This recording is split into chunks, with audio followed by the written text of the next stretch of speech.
Jika tuan-puan ada simpanan lebihan sebanyak sekitar RM600, simpan item 1 gram. Jika tuan-puan ada lebihan wang sekitar RM1,200, simpan item setengah gram. Sekiranya tuan-puan ada lebihan wang sebanyak RM250, simpan item 1 dinar.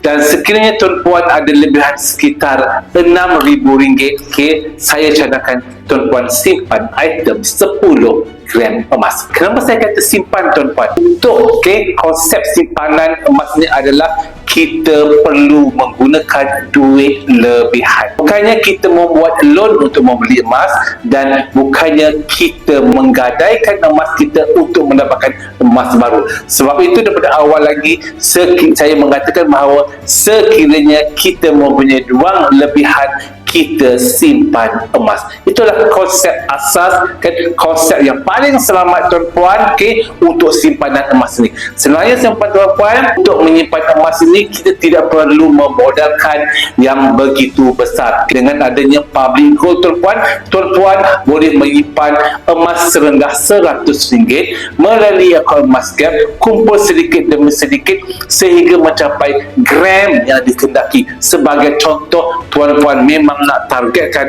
emas item 1 dinar ini. 1 dinar ini, tuan-puan, beratnya ada sekitar 4.25 gram. Jadi melalui akaun emas gap, tuan-puan, kumpul sedikit demi sedikit dengan wang lebihan ataupun 10% daripada gaji sehingga mencapai 4.25 gram, arahkan sistem untuk keluarkan item 1 dinar. Begitulah juga bagaimana kita nak dapatkan 10 gram, 20 gram, 50 gram dan seterusnya sehingga item 250 gram. Gunakan duit lebihan.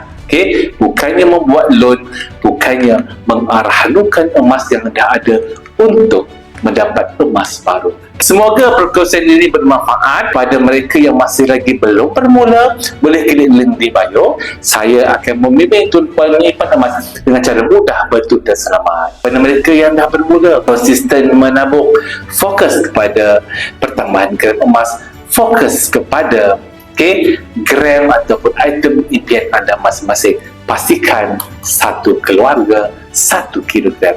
Assalamualaikum dan bertemu lagi.